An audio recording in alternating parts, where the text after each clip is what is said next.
Isang kagimbal-gimbal na pangyayari ang nag-udyok sa gobyerno ng Alemanya na bumuo ng isang madaliang ulat. Ang mga matatandang Aleman mula sa pinakamataas na antas ng lipunan na karaniwang nagbabakasyon lamang sa Switzerland at France ay biglang sabay-sabay na bumili ng mga tiket sa eroplano patungong Pilipinas, hindi iilan, kundi libo-libo. Ang mga sumunod na nangyari pagtapak nila sa lupain ng Pilipinas ay yumanig sa buong lipunang Aleman. Ang video na ito ay hango sa isang tunay na kuwento. Ang inyong pag-subscribe, pag-like, at mainit na komento ang aming malaking lakas upang maghatid pa ng mas maraming nakakaantig na kwento. Tagsibol ng 2025, nasaksihan ng mga empleyado ng isang high-end travel agency sa Berlin ang isang pambihirang kaganapan. Ang mga matatandang Aleman mula sa alta sosyedad na karaniwang naghahanap lamang ng mga villa sa Switzerland o mga cruise sa Mediterranean ay biglang sunod-sunod na nagtatanong tungkol sa mga flight patungong Pilipinas. Sa simula, inakala nilang ito ay dahil lamang sa kasikatan ng kulturang Pilipino, ngunit ang katotohanan ay malayong-malayo roon. Hindi makapaniwala ang mga empleyado ng ahensya ng isang dating ministro na nasa edad 70 na ang nagsabing nais niyang maranasan ang MRT ng Maynila. Mayroon ding nagsabing gusto nilang pumunta sa isang tradisyonal na palengke sa halip na sa isang Michelin-starred na restaurant. Ang mas nakakagulat, sa loob lamang ng 1 o 2 araw, daan-daang ganitong uri ng kahilingan ang kanilang natanggap. Iisa ang salitang bukang bibig nilang lahat, kumpirmahin. Nais nilang personal na kumpirmahin kung gaano kasistematiko at katatag ang lipunang Pilipino. Hindi ito isang simpleng bakasyon, kundi isang paglalakbay para sa panlipunang pag-aaral. Si Friedrich Schmidt, isang dating ministro ng pananalapi ng Alemanya, ay nagsabing matapos ang sunod-sunod na ulat sa media ng Aleman tungkol sa sistema ng lipunang Pilipino, nais niyang personal na tiyakin kung totoo ang mga ito. Ganito rin ang sentimiento ng kanyang mga kaibigan. Ang mga chairman ng bangko at mga kumpanya sa pagmamanupaktura, pati na rin ang mga propesor sa universidad, ay nagsimulang magplano ng kanilang paglalakbay sa Pilipinas. Nagimbal ang mga high-end travel agency sa buong Berlin. Ito ang unang pagkakataon sa kasaysayan nila na makatanggap ng ganitong uri ng konsultasyon sa paglalakbay. Hindi nila alam kung paano haharapin ang mga kliyenteng tumatanggi sa mga pribadong jet at 5 bituin na hotel, ngunit nais maranasan ang pampublikong transportasyon at mga karaniwang ospital. Ang sitwasyon ay humantong sa pangangailangang bumuo ng isang ganap na bagong uri ng travel package. Ang mas nakakagulat ay ang edad ng mga kliyenteng ito. Karamihan ay nasa pagitan ng 60 hanggang 80 taong gulang, mga taong bihirang maglakbay sa ibang bansa. Ang biglaang interes ng mga pinuno ng lipunang Aleman sa paglalakbay sa Asya ay nagsimulang makuha ang atensyon ng gobyerno. Pinaghihinalaan nilang ang sabay-sabay na pag-alis ng mga lider ng lipunan patungong Pilipinas ay maaaring higit pa sa isang ordinaryong paglalakbay. Lihim na nakipag-ugnayan ang German Foreign Ministry sa Embahada ng Pilipinas upang alamin ang sitwasyon. Ang lahat ng ito ay nagsimula sa isang dokumentaryo na ipinalabas ng German Public Broadcasting Corporation, ARD. Ang palabas na pinamagatang Ang Perlas ng Silangan. Ang makabagong sistema ng Pilipinas ay lumikha ng malaking ingay sa alta sosyedad ng Alemanya na nagbunsod sa kanilang pagnanais na personal itong makita. Partikular na nakakuha ng pansin ang mga ulat tungkol sa digital na sistema ng pamahalaan at ang kahusayan ng serbisyong medikal sa Pilipinas. Ang mga Aleman na nakapanood ng programa ay nabigla. Ipinakita sa dokumentaryo na ang Pilipinas ay hindi lamang isang powerhouse sa teknolohiya, kundi isang bansa kung saan ang buong sistema ng lipunan ay mas mahusay pa kaysa sa Alemanya. Ang sistematikong pagtugon nito sa pandemyang COVID-19 kasama ang mabilis na proseso ng paggawa ng desisyon ay nag-iwan ng malalim na impresyon sa mga intelektual na Aleman. Nagkaroon ng panik sa industriya ng turismo sa Alemanya.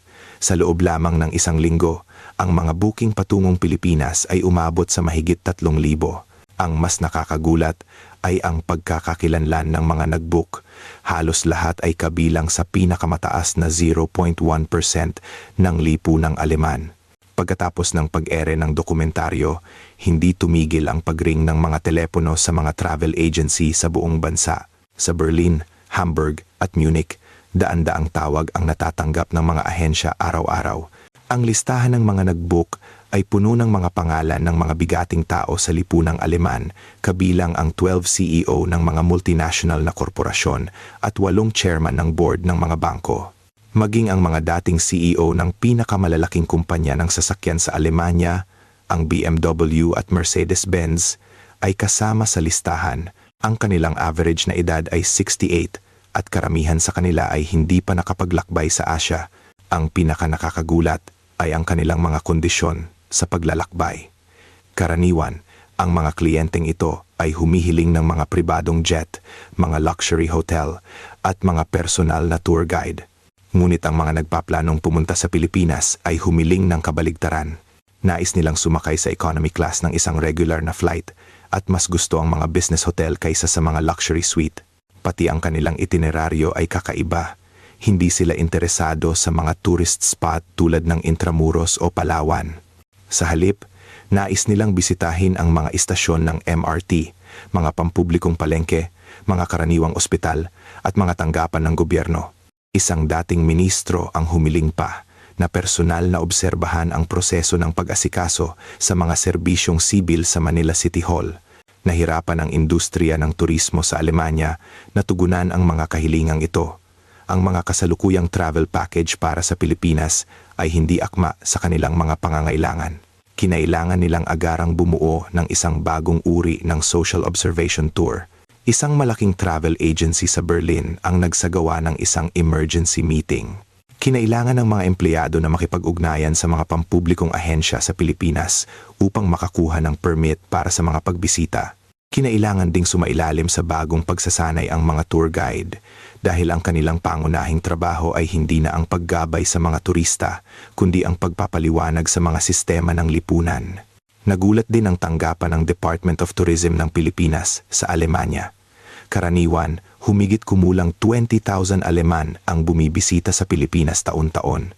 Ngayon, sa loob lamang ng isang buwan, halos kalahati na ng bilang na iyon ang nag-book at hindi tradisyonal na turismo ang kanilang hinahanap. Mahigpit na binantayan ng gobyerno ng Alemanya ang sitwasyon. Ang sabay-sabay na pag-alis ng mga lider ng lipunan ay maaaring magkaroon ng diplomatikong implikasyon. Nagpadala ang German Foreign Ministry ng isang dipormal na abiso sa gobyerno ng Pilipinas at itinatag ang isang sistema ng kooperasyon sa pagitan ng dalawang bansa. Ang pinakainteresante ay ang motibasyon ng mga nag-book. Ang kanilang layunin ay hindi lamang simpleng pagkamausisa, kundi isang paghahambing na pag-aaral sa lipunang Aleman. Sinabi ng isang dating ministro ng ekonomiya na matapos basahin ang isang ulat na nagsasabing ang digital government system ng Pilipinas ay isang dekada nang nauuna sa Alemanya, nais niya itong personal na makita. Sinimulan na ring pag-usapan ng media sa Alemanya ang pangyayaring ito. Inilathala ng Bild ang isang ulat na may headline na "Ang Philippine Fever ng mga elitistang Aleman." Naglathala naman ang Der Spiegel ng isang malalim na ulat na pinamagatang "Ang mga lider ng Alemanya na natututo mula sa Asya." Namangha ang mga empleyado ng travel agency sa seryosong saloobin ng kanilang mga kliyente. Ang mga taong karaniwang naglalakbay para magpahinga ay biglang naging mga social scientist na walang tigil na nagtatanong tungkol sa sistema ng transportasyon, sistema ng kalusugan at mga serbisyong administratibo ng Pilipinas. Sa sandaling tumapak ang mga pinakamakapangyarihang tao sa Alemanya sa lupain ng Pilipinas, nagsimulang mayanig ang kanilang pananaw sa mundo.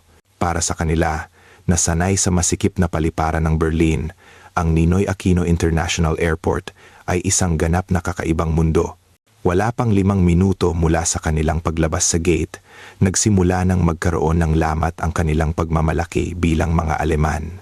Abril 27, 2025. 2:00 ng hapon, isang eroplano ng Lufthansa ang lumapag sa Ninoy Aquino International Airport. Ito ay isang espesyal na flight na naglalaman ng unang batch ng 42 na miyembro ng alta sosyedad ng Alemanya. Kalahati sa kanila ay higit sa 70 taong gulang at karamihan ay unang beses bumisita sa Pilipinas, Pagbukas pa lang ng pinto ng eroplano, nagsimula ng magbago ang kanilang mga ekspresyon. Sa sandaling pumasok sila sa loob ng terminal, ang tanawin sa kanilang harapan ay ganap na lampas sa kanilang inaasahan. Ang malalaking bintanang salamin na umaabot hanggang sa kisame, ang makintab na sahig, at ang malinis at modernong disenyo ng interior ay nagpatulala sa kanila. Huminto si Heinrich Müller, isang dating ministro ng ekonomiya ng Alemanya, at lumingon sa paligid. Naalala niya ang mga taon ng paghihirap dahil sa mga pagkaantala sa konstruksyon at mga problema sa pasilidad ng Berlin-Brandenburg Airport. Ngunit iba ang naiya, lahat ay gumagana ng perpekto. Habang naglalakad patungo sa immigration, naranasan nila ang kanilang unang pagkabigla. Ang mga automated e-gate system ay bukas para sa lahat. Karamihan sa mga pasahero ay mabilis na dumadaan sa mga makina. Ang sistemang ito, na nasa trial phase pa lamang sa Alemanya, ay pang-araw-araw na realidad na sa Pilipinas. Si Thomas Schneider, isang dating CEO ng BMW, ay nag-atubili sa harap ng e-gate. Humanga siya sa user interface na madaling gamitin kahit para sa isang dayuhang hindi marunong magtagalog. Ang suporta para sa maraming wika, Ingles, Hapon, Aleman ay perpekto. Sa baggage claim area, naghihintay sa kanila ang ikalawang pagkabigla. Ipinapakita ng malalaking screen ang status ng mga bagahe sa real time. Ang conveyor belt ay umiikot ng tahimik at maayos. Ang mga nawawalang bagahe o pagkaantala na karaniwan sa Frankfurt Airport ay hindi maiisip dito. Ngunit ang pinakanakakagulat ay ang serbisyo ng mga empleyado ng paliparan. Ang staff sa information desk ay sumasagot sa mga tanong sa matatas na Ingles. Ang mga janitor ay agad na nililinis ang sahig pagkatapos dumaan ng mga pasahero. Ito ay isang antas ng serbisyo na bihira mong makita sa mga paliparan sa Alemanya. Pati ang mga pasilidad sa loob ng paliparan ay ikinagulat ng mga Aleman. Ang libreng Wi-Fi ay standard. Kumpleto rin ang mga charging station at iba pang mga convenience. Lalo na ang laki at pagkakaiba-iba ng mga brand sa duty-free area na mas mahusay kaysa sa anumang paliparan sa Europa. Bumulong si Peter Wagner, dating presidente ng German Banking Association, sa kanyang kasamahan. Sigurado ka bang nasa Asya tayo? Dahil ang modernisasyon ng mga pasilidad at ang kahusayan ng operasyon ay higit na nakahihigit sa pinakamataas na pamantayan sa Europa. Habang naglalakad sila patungo sa Airport Railway Link, naranasan nila ang kanilang ikatlong pagkabigla. Ang mga escalator at walkway na patungo sa ilalim ng lupa ay tila walang katapusan. Lahat ng pasilidad ay malinis na parang bago. Ang mga signage ay napakalinaw, kaya kahit ang isang dayuhang unang beses pa lang doon ay madaling mahanap ang daan. Sa platform ng airport train, naghihintay ang huling pagkabigla. Dumating ang tren sa eksaktong oras. Ang loob ng bagon ay mas moderno kaysa sa S-Bahn high-speed train ng Alemanya. Maluwag ang mga upuan at halos walang ingay. Sa loob lamang ng 5 minuto, ang mga estereotipo ng alta sosyedad ng Alemanya tungkol sa Pilipinas ay ganap na nawasak. Wala na ang imahe ng isang developing country. Sa halip, ang kanilang nasaksihan ay isang sistema na mas maunlad pa kaysa sa Alemanya. At ito ay simula pa lamang ng kanilang mga pagkabigla. Ang kaayusan ng otoban ng Alemanya na kanilang ipinagmamalaki ay tila naglaho sa harap ng mga highway sa Metro Manila. Sa sandaling pumasok ang kanilang airport bus sa Skyway, isa na namang alon ng pagkabigla ang sumalubong sa mga pinakamakapangyarihang tao ng Alemanya. Ang kultura sa kalsada ng Pilipinas ay ganap na iba sa kanilang inaasahan sa Asya. Nakasakay sa airport bus mula Naya patungong lungsod, ang mga Aleman ay walang interes na nakatingin sa labas. Ngunit nang pumasok ang bus sa Skyway, nagsimulang mag-focus ang kanilang mga mata. Mula sa itaas, ang laki ng Port of Manila ay tila mas malaki pa kaysa sa Port of Hamburg. Idinikit ni Klaus Hartmann, isang dating ministro ng transportasyon ng Alemanya, ang kanyang mukha sa bintana, pinagmamasdan ang mga pasilidad ng daungan. Ang sistematikong pag-aayos ng mga container ay hindi lamang kapantay ng sistema ng pamamahala sa daungan ng Alemanya, kundi mas moderno at mahusay pa. Pagpasok sa sentro ng lungsod, nagsimula ang unang sorpresa. Ang walang katapusang hanay ng mga high-rise condominium complex ay isang tanawin na bihira sa Alemanya. Ngunit ang mas nakakagulat ay kung paano sistematikong inilagay ang mga parke at luntiang espasyo sa pagitan ng mga malalaking residential area na ito. Namangha si Dietmar Meyer, dating CEO ng Mercedes-Benz, sa laki ng mga komunidad, ang mga dambuhalang residential complex na kayang magpatira ng libu-libong tao ay idinisenyo bilang kumpletong mga lungsod. Ang mga komersyal na pasilidad, paaralan, ospital at parke ay nasa loob lamang ng walking distance, isang tunay na planadong syudad. Nang ibaling nila ang kanilang tingin sa kalsada, isa pang pagkabigla ang naghihintay. Sa kabila ng dami ng sasakyan, ang daloy ng trapiko ay maayos at organisado. Ito ay isang antas ng kaayusan na bihira kahit sa otoban. Ang paglipat ng lane ay disiplinado at ang sistema ng traffic light ay napakahusay. Ang pinakakahanga-hanga ay ang pagkakatugma ng pampublikong transportasyon at mga pribadong sasakyan. Ang mga bus lane ay perpektong nakahiwalay at ang mga bus ay dumarating sa tamang oras, isang sistema na hindi pa ganap na naitatag sa maraming lungsod sa Alemanya. Bumulong si Peter Wagner sa kanyang kasamahan, kung isa sa alang-alang ang density ng populasyon ng Maynila, ang kaayusan ng trapikong ito ay isang himala. Sa mga malalaking lungsod tulad ng Berlin o Hamburg, matinding traffic jam ang nararanasan tuwing rush hour. Ngunit iba ang Maynila. Pati ang tanawin sa paligid ng mga pasukan ng MRT at mga hintuan ng bus ay ikinagulat ng mga Aleman. Ang mga mamamayan ay kusang loob na pumipila. Kapag dumating ang bus o tren, hinahayaan muna nilang makababa ang mga pasahero bago sila sumakay. Ang ganitong uri ng civic consciousness ay maituturing na huwaran kahit sa Alemanya. Ang itsura ng mga commercial area sa tabi ng kalsada ay kahanga-hanga rin. Ang mga signage ay sistematikong pinamamahalaan at ang mga harapan ng gusali ay pinananatiling maayos. Ito ay malaking kaibahan sa ilang bahagi ng Alemanya kung saan ang mga magugulong signage ay nakakasira sa itsura ng lungsod. Lalo na silang humanga sa disenyong nakasentro sa pedestrian. Bawat pedestrian lane ay mayroong audio guidance para sa mga may kapansanan sa paningin. Ang mga sidewalk ay ganap na hiwalay sa mga kalsada at ang mga rampa para sa mga gumagamit ng wheelchair ay nasa lahat ng dako. Ang antas nito ay lumampas pa sa mga pamantayan ng barrier-free city design ng Alemanya. Ang tanawin ng gabi sa skyline ng Makati at BGC mula sa isang tulay na tumatawid sa Pasig River ang nagbigay sa kanila ng huling pagkabigla. Ang mga ilaw mula sa hanay ng mga skyscraper sa magkabilang pampang ng ilog ay kumikinang sa isang maayos na paraan. Mas mukha itong enggrande at moderno kaysa sa sentro ng Frankfurt o Munich. Sa loob ng mahigit isang oras na biyahe mula sa paliparan patungo sa hotel, ganap na nagbago ang pananaw ng alta sosyedad ng Alemanya tungkol sa Pilipinas. Kinumpirma nila na ang Pilipinas ay hindi lamang isang bansang may umuunlad na ekonomiya, kundi isang maunlad na bansa na nakahihigit sa Alemanya sa larangan ng urban planning, sistema ng transportasyon at maging sa civic consciousness.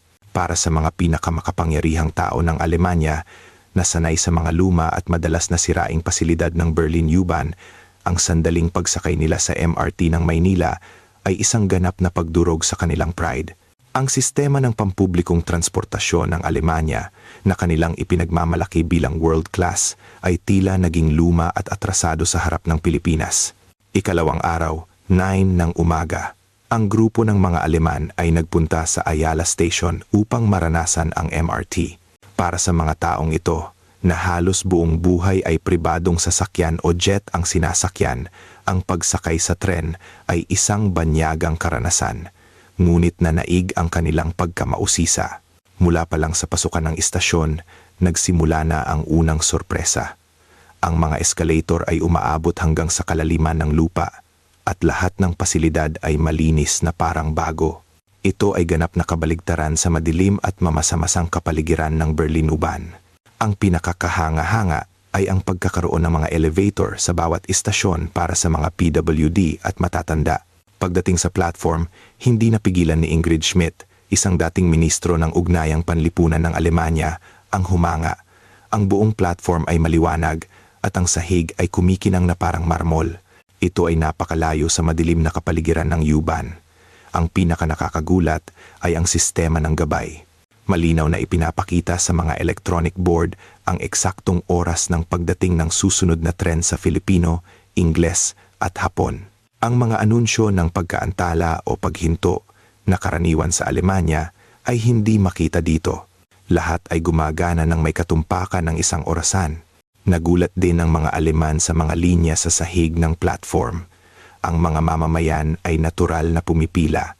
Pagdating ng tren, kumakalat sila sa magkabilang panig upang bigyang daan ang mga bumababang pasahero. Ang ganitong kaayusan ay huwaran kahit sa Alemanya. Pagdating ng tren, dumating ang ikalawang pagkabigla. Ang itsura ng tren ay mas moderno pa kaysa sa pinakabagong U-Bahn sa Alemanya. Ang streamlined na disenyo at malinis na panlabas ay nagpapaalala sa isang luxury car. Nang bumukas ang mga pinto, mas lalo silang namangha sa loob ng bagon. Ito ay maluwag at komportable na may makatwirang pagkakaayos ng mga upuan. Ang mga handrail at safety features ay sistematikong naka-install. Ang mga priority seat ay malinaw na minarkahan at makikita ang mga batang pasahero na natural na nagbibigay ng upuan. Humanga si Thomas Schneider sa kalinisan sa loob ng bagon. Walang makitang anumang dumi o basura sa sahig. Ang mga upuan ay parang bago. Ang mga graffiti o sirang pasilidad na karaniwan sa Berlin U-Bahn ay hindi makita dito. Ang pinakakahanga-hanga ay ang pag-uugali ng mga pasahero. Kahit nag-uusap, mahina ang kanilang boses. Karamihan ay tahimik na nagbabasa o tumitingin sa kanilang mga telepono. Walang sumisigaw sa telepono o kumakain mga bagay na nakakagambala sa iba. Ang ganitong civic consciousness ay bihira sa mga malalaking lungsod sa Alemanya. Ang katumpakan ng operasyon ng MRT ay nakakagulat din. Ang mga tren ay dumarating at umaalis sa eksaktong oras. Ang mga hindi inaasahang pagkaantala dahil sa signal failure na karaniwan sa Alemanya ay hindi maiisip dito. Sa isang transfer station, naranasan nila ang kanilang ikatlong pagkabigla. Sa kabila ng pagiging komplikadong istruktura kung saan nagtatagpo ang maraming linya, ang mga signage ay napakalinaw at madaling sundan. Ang mga direksyon ay tumpak at ang bawat linya ay may kulay para sa madaling pagkakakilanlan. Mas maginhawa ito kaysa sa komplikadong transfer system sa Frankfurt Central Station. Namanghari ng mga Aleman sa mga pasilidad sa loob ng istasyon ng MRT. Malinis na mga banyo, convenience store, parmasya at maging mga ATM ng bangko ay kumpleto. Naintindihan nila na ang istasyon ng MRT ay hindi lamang isang pasilidad para sa transportasyon, kundi idinisenyo bilang isang living space. Sinabi ni Hans Bayer, isang dating pinuno ng German National Railways, sa kanyang mga kasamahan, ito ay hindi lamang isang paraan ng transportasyon, kundi isang bunga ng edukasyong panlipunan. Para sa kanya, mas kahanga-hanga ang antas ng kamalayan ng mga mamamayan kaysa sa kahusayan ng mga pasilidad. Matapos ang halos isang oras na karanasan sa MRT, ang grupo ng mga Aleman ay nanatiling tulala. Kinumpirma nila ang isang katotohanan. Ang kanilang ipinagmamalaking world-class na sistema ng pampublikong transportasyon sa Alemanya ay malayo nang nahuhuli kumpara sa Pilipinas, at ang kanilang pagkabigla ay lalala pa. Ito ang sandali kung kailan gumuho ang pagmamalaki ng sistema ng kalusugan ng Alemanya. Para sa mga pinakamakapangyarihang tao ng Alemanya na sanay na maghintay ng ilang araw para sa isang appointment sa ospital, ang kanilang karanasan sa isang ospital sa Pilipinas ay isang revolusyon sa medisina.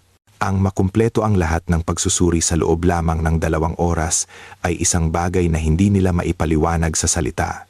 Sa ikatlong araw, isang hindi inaasahang pangyayari ang naganap. Biglang nakaramdam ng pagkahilo at paninikip ng dibdib si Rudolf Bauer, isang miyembro ng grupo at dating board member ng German Federal Bank. Ang 72 ang taong gulang na ito ay may kasaysayan ng alta presyon at diabetes. Nag-alala ang lahat. Agad siyang dinala ng kanilang tour guide sa St. Luke's Medical Center, Global City. Bago makarating sa emergency room, puno ng pag-aalala ang mga Aleman. Nag-alinlangan sila kung ang isang dayuhan ay makakatanggap ng maayos na paggamot sa isang ospital sa Pilipinas. Ngunit mula sa sandaling dumating sila, ganap na nagbago ang kanilang pananaw. Mula pa lang sa pasukan ng ER, nagsimula na ang unang sorpresa. Ang staff sa registration counter ay matatas mag-Ingles at agad na nag-ayos ng isang German-speaking interpreter. Sa mga ospital sa Alemanya, kailangan pang magpabook ng interpreter ng maaga Ngunit sa Pilipinas, ito ay naayos on the spot. Ang bilis ng proseso ng registration ay ikinagulat ng mga Aleman. Ang pag-input ng impormasyon ng pasyente, pagkumpirma ng insurance, at pag-schedule ng konsultasyon ay natapos lahat sa loob lamang ng 10 minuto. Sa Alemanya, ang pag-verify pa lang ng insurance ay inaabot na ng 30 minuto.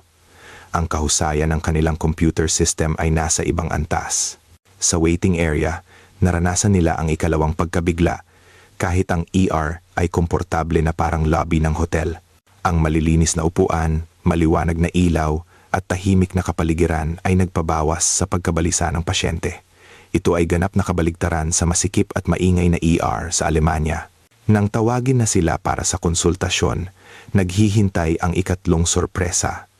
Ang doktor na sumuri sa kanya ay nag-aral sa isang medical school sa Alemanya, kaya nakakapagsalita siya ng Aleman. Ang mas nakakagulat ay ang kanyang profesionalismo. Maingat niyang sinuri ang kasaysayan ng medikal ng pasyente at tiningnan pa ang posibleng interaksyon sa mga gamot na iniinom nito sa Alemanya. Ang proseso ng pagsusuri ang nagdala ng pinakamalaking pagkabigla. ECG, chest x-ray, blood test, CT scan, lahat ng pagsusuri ay natapos sa loob ng 1 oras. Sa Alemanya, ang pag-schedule pa lang ng CT scan ay inaabot na ng ilang linggo. Ang mga resulta ay agad ding lumabas, kaya napakabilis ng diagnosis. Bumulong si Maria Schmidt, isang dating undersecretary ng health ng Alemanya, sa kanyang mga kasamahan. Ito ay hindi serbisyong medikal. Ito ay isang rebolusyong medikal. Sinabi niya na kahit ang mga nangungunang universidad na ospital sa Alemanya ay hindi kayang magsagawa ng mga pagsusuri sa ganitong bilis. Namangha rin ang mga Aleman sa kabaitan ng mga staff. Ang mga nurse ay maingat na inaalagaan ang pasyente at matiyagang sinasagot ang mga tanong ng pamilya. Ito ay malayo sa malamig at formal na pakikitungo sa mga ospital sa Alemanya. Ito ang tunay na halimbawa ng serbisyong medikal na nakasentro sa pasyente. Mabuti na lang at walang seryosong problema sa mga resulta. Ang diagnosis ay pansamantalang sintomas dahil sa pagod sa biyahe at jet lag. Nagreseta ang doktor ng gamot at ipinaliwanag na pinili niya ang mga gamot na maaari pa ring inumin pagbalik nila sa Alemanya. Ang ganitong uri ng maalalahaning pangangalaga ay bihira kahit sa mga ospital sa Alemanya. Sa parmasya, naranasan nila ang ika-4 na sorpresa. Paglabas ng reseta, ipinaliwanag ng parmasyutiko sa Aleman ang paraan ng pag-inom. Ang label sa gamot ay mayroon ding salin sa Aleman, kaya walang magiging problema pag uwi nila. Ang ganitong antas ng serbisyo para sa mga dayuhang pasyente ay mahirap mahanap sa Alemanya. Sa proseso ng pagbabayad, naranasan nila ang huling pagkabigla. Ang kabuuang bayarin, kasama na ang ER, iba't ibang pagsusuri at mga gamot ay halos 1 kasampu, 1 lamang ng halaga sa Alemanya. Kahit walang German insurance, ang presyo ay makatwiran. Sa sandaling iyon, kinumpirma nila na sa aspeto ng accessibility sa kalusugan, malayo nang nakahihigit ang Pilipinas kaysa sa Alemanya. Pag-alis sa ospital, ang grupo ng mga Aleman ay hindi makapagsalita. Mula sa registration hanggang sa paglabas, umabot lamang ng 2 oras ang lahat. Ito ay isang bilis na hindi maiisip sa Alemanya. Ang mas nakakagulat ay mula sa profesionalismo at kabaitan ng mga medical staff sa kumpletong modernong kagamitan hanggang sa makatwirang bayarin. Ang Pilipinas ay nangunguna sa lahat ng aspeto. Sinabi ni Peter Rosenberg, dating presidente ng German Health Insurance Federation, sa kanyang mga kasamahan, ang sistema ng kalusugan ng Pilipinas ay isang modelo na dapat pag-aralan ng Alemanya. Sinabi niya na nasaksihan nila ang esensya ng serbisyong medikal na pinagsasama ang kahusayan at pagiging makatao, nang ang mga elitistang Aleman ay nasa mga lansangan ng Bonifacio Global City, BGC. Ang kanilang nasaksihan ay hindi lamang isang shopping district. Ito ay ang kahanga-hangang kakayahan ng Pilipinas na gawing isang industriyang pangkultura ang konsumerismo. Maging ang pinaka-eleganteng shopping street sa Frankfurt ay tila naging simple at walang buhay sa harap ng BGC. Ika-4 na araw, hapon. Nagtungo ang grupo ng mga Aleman sa BGC. Sa simula, inakala nilang ito ay isang simpleng karanasan sa pamimili. Ngunit mula sa sandaling tumapak sila sa mga lansangan nito, nagsimulang magbago ang kanilang pananaw. Ang BGC ay isang ganap na kakaibang mundo kumpara sa mga tradisyonal na shopping street na alam nila sa Asia. Ang buong lugar ay idinisenyo bilang isang malaking espasyong pangkultura. Ang mga sidewalk at footbridge ay malalapad at malinis, at ang mga street lamp at palamuti ay magkakatugma. Ito ay isang malaking kaibahan sa masikip at hindi organisadong layout ng mga lumang commercial district sa Alemanya. Humanga si Joachim Fuchs, dating presidente ng German Chamber of Commerce and Industry, sa itsura ng mga gusali. Ipinapakita ng bawat isa ang pagkakakilanlan ng brand habang pinapanatili ang pangkalahatang pagkakaisa, isang kahangahangang disenyo. Kung ikukumpara sa magulong estilo ng arkitektura sa Kurfürstendamm ng Berlin, mas sistematiko at sunod sa moda ang BGC. Ang unang pagkabigla ay nagmula sa mga department store at boutique. Hindi lamang sila nagpapakita ng mga produkto, ginagawa nilang parang isang theme park ang bawat tindahan. May mga espasyo para sa mga customer na maranasan ang produkto, personalized na serbisyo mula sa mga profesional na consultant at maging mga maliliit na cafe sa loob ng tindahan. Kung ikukumpara sa simpleng paraan ng pagpapakita ng produkto sa Alemanya, ito ay nasa ibang antas. Ginawa ng mga tindahan sa Pilipinas ang pamimili bilang isang uri ng libangan. Ipinapabili nila sa mga customer hindi lamang ang produkto, kundi isang karanasan. Sa isang clothing store, naranasan nila ang ikalawang sorpresa. Ang antas ng serbisyo ng mga staff ay mas mataas pa kaysa sa pinaka-high-end na department store sa Alemanya. Bawat customer ay may personal na stylist na nagbibigay ng customized na payo sa pananamit. Ang serbisyong ito, na para lamang sa mga VIP customer sa Alemanya, ay karaniwan dito. Napansin ni Claudia Müller, dating presidente ng German Fashion Association, ang paraan ng pagnenegosyo ng mga tindahan. Hindi lamang sila nagbebenta ng damit, nag-aalok sila ng isang lifestyle. Bawat brand ay may sariling kwento at konsepto, at ang mga customer ay nagnanais na maging bahagi ng kwentong iyon. Sa mga kainan, naranasan nila ang ikatlong pagkabigla.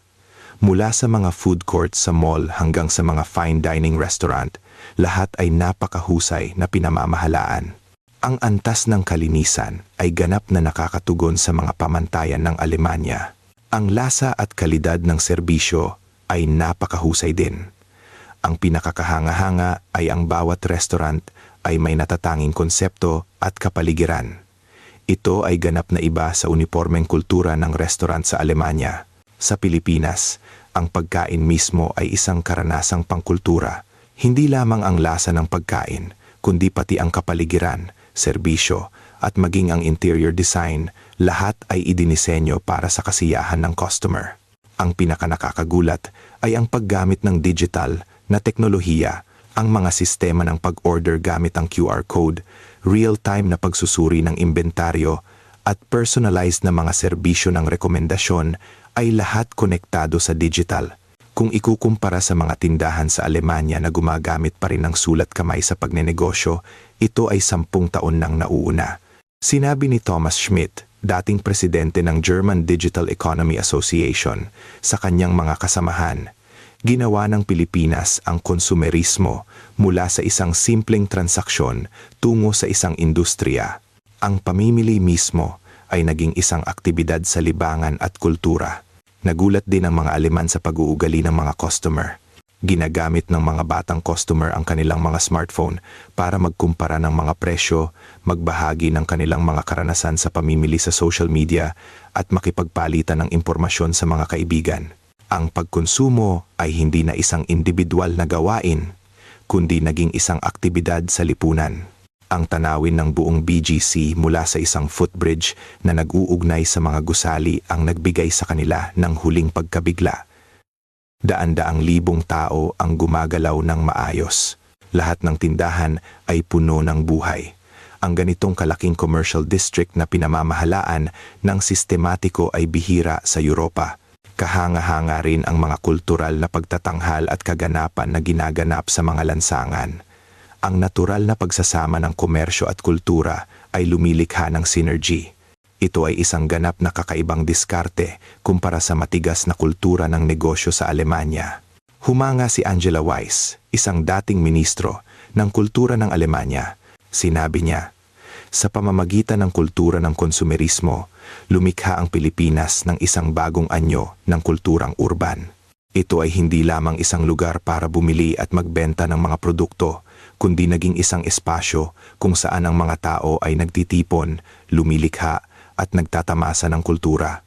Pagkatapos ng isang araw sa BGC, natanto ng alta sosyedad ng Alemanya na ang kultura ng konsumerismo ng Pilipinas ay hindi lamang isang aktibidad sa ekonomiya, kundi isang tagapagpahiwatig ng pagkamalikhain at kakayahang mag-innovate ng buong lipunan. Nang magsimulang magsalita ang mga elitistang Aleman pagbalik nila, yumanig ang buong lipunan ng Alemanya. Ang mga pinakamakapangyarihang tao na ito, na buong buhay ay naniniwala sa kahusayan ng Alemanya, ay nagsimulang magbigay ng matinding papuri sa Pilipinas. Ang sitwasyon ay humantong sa punto kung saan kinailangan ng gobyerno ng Alemanya na bumuo ng isang madaliang ulat. Simula ng Mayo 2025, bumalik sa Berlin ang mga elitistang Aleman na naglakbay sa Pilipinas. Mula pa lang sa paliparan, iba na ang kanilang mga ekspresyon.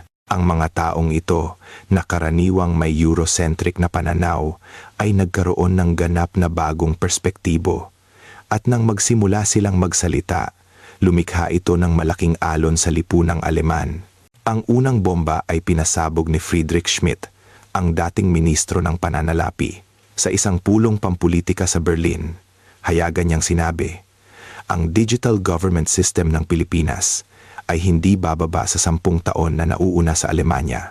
Nagimbal ang mundo ng politika sa Alemanya dahil ang mga salitang ito ay nagmula sa isang taong buong buhay ay sumisigaw ng Alemanya muna. Kumilos ang media sa Alemanya.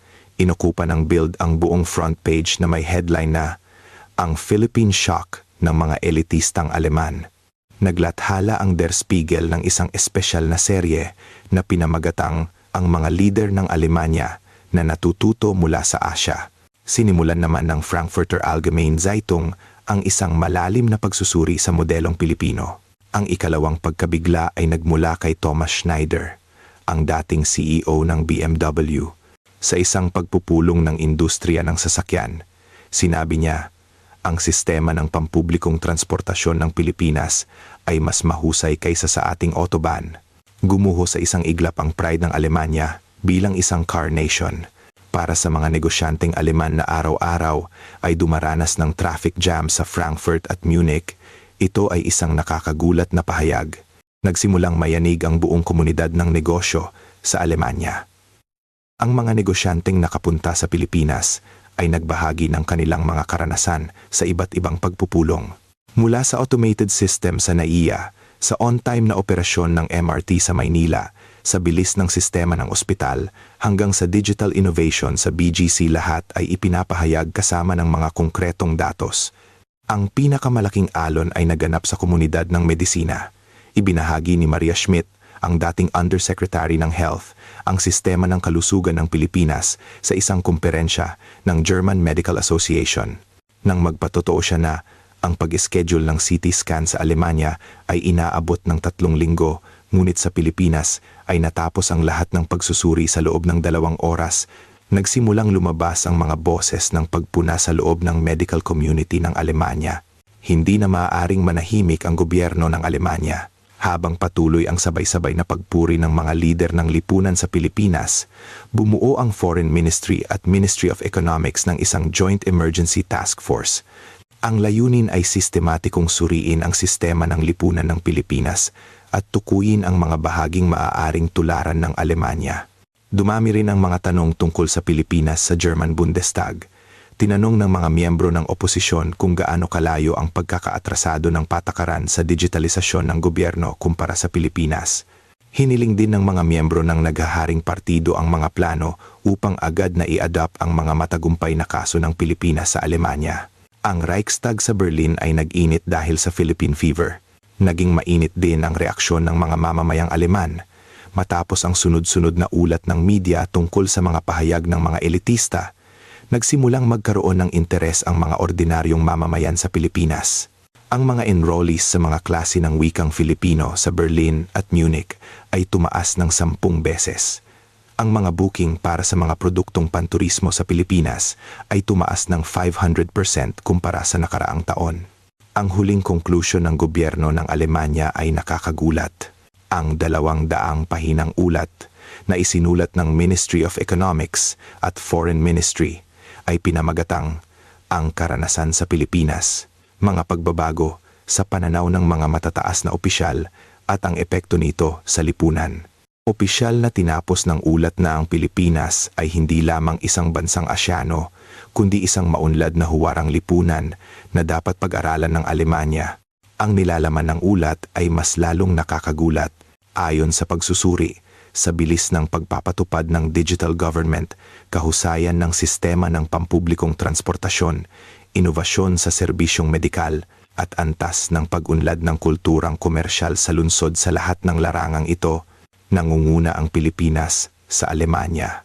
Espesyal na inirekomenda ng ulat na ituring ang Pilipinas bilang isang huwaran sa larangan ng civic consciousness at kaayusang panlipunan. Tag-araw ng 2025. Opisyal na inihayag ng German Chancellor ang isang state visit sa Pilipinas. Hindi ito isang simpleng diplomatikong paggalang, kundi isang pagbisita para direktang pag-aralan ang mga advanced na sistema ng Pilipinas. Kasama sa delegasyon ang mga pinuno ng iba't ibang ministeryo at mga CEO ng mga pangunahing kumpanya. Ang isang paglalakbay na nagsimula sa pagkamausisa ng isang grupo ng mga elitistang Aleman ay humantong sa isang pagbabago sa pambansang patakaran na naging isang makasaysayang kaganapan.